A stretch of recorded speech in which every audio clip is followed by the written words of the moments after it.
নমস্কার বন্ধুরা, welcome back to live আড্ডা ফুটবল। তো বন্ধুরা, আরও একটা নতুন ভিডিওতে তোমাদের সকলকে স্বাগত জানাই।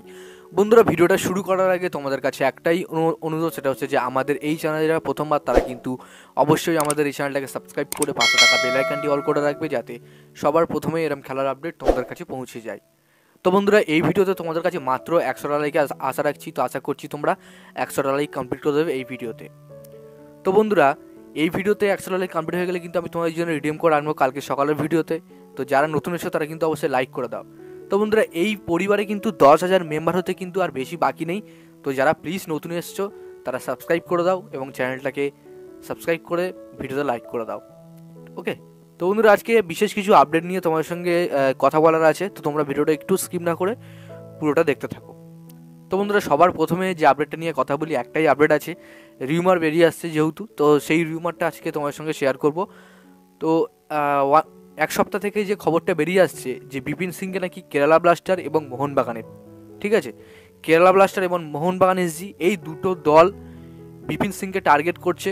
তো প্রবাবলি চান্স বেশি আছে কিন্তু কেরালা ব্লাস্টার, অর্থাৎ 60% চান্স কেরালার এবং বাকি 40% চান্স কিন্তু মোহনবাগানের। তো সেক্ষেত্রে খবরে শোনা যাচ্ছে, অর্থাৎ রিউমারে শোনা যাচ্ছে যে মোহনবাগান তারা কিন্তু রিপ্লেস, অর্থাৎ লিস্টন কলাসোর রিপ্লেসমেন্টে হয়তো বিপিন সিংকে আনতে পারে, এমনটা খবর পাওয়া যাচ্ছে। তো এই মুহূর্তে যেটা শোনা যাচ্ছে, লিস্টন কলাসো হয়তো সেলফিশলি খেলছে খুব, অনেকে তাকে অপছন্দ করছেন, মোহনবাগানের সমর্থক হয়ে তাকে অপছন্দ করছেন তার খারাপ ফর্মের জন্যে। তো সেক্ষেত্রে অনেকে মুখ থেকে শোনা যাচ্ছে এবং অনেক জায়গা থেকে রিউমার বেরিয়ে আসছে যে লিস্টন কলাসের বদলে বিপিন সিংকে সই করতে পারে মোহনবাগান। তবে লিস্টন কলাসকে ছেড়ে না, লিস্টন কলাসও থাকাকালীন কিন্তু বিপিন সিংকে সই করাতে পারে মোহনবাগান, কারণ বিপিন সিংয়ের রিপ্লেসমেন্ট এখনও পর্যন্ত তারা করবে না। তো এর কারণে কিন্তু লিস্টন কলাসোর ব্যাকআপ প্লেয়ার হিসেবে বিপিন সিং হয়তো খেলতে পারেন মোহনবাগান এফসিতে, এমন কিন্তু খবর পাওয়া যাচ্ছে। তবে এই খবরের কোনো এখনও কিন্তু অফিসিয়ালি মারফতে খবর পাওয়া যায়নি। তো অফিসিয়াল থেকে কোনো খবর এলে তাহলে কিন্তু আমি তোমাদের সঙ্গে শেয়ার করব।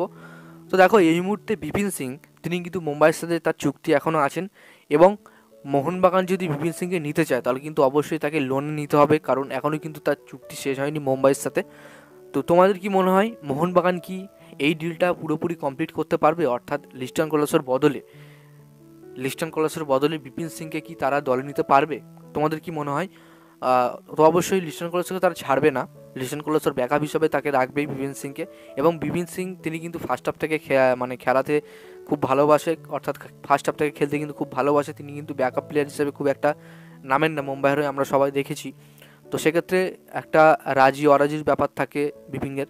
তো দেখা যাক ম্যানেজমেন্ট তারা কতদূর কি এগোয়, এটা এখন দেখার। জাস্ট রিউমারটা তোমার সঙ্গে আজকে শেয়ার করলাম। তো বন্ধুরা, ভিডিওটা ভালো লাগলে অবশ্যই লাইক করে দিও, আর আমাদের এই চ্যানেলে যদি প্রথমবার হয়ে থাকো তাহলে কিন্তু অবশ্যই আমাদের চ্যানেলটাকে সাবস্ক্রাইব করে পাশে থাকা বেল আইকনটি অল করে রেখো। ধন্যবাদ।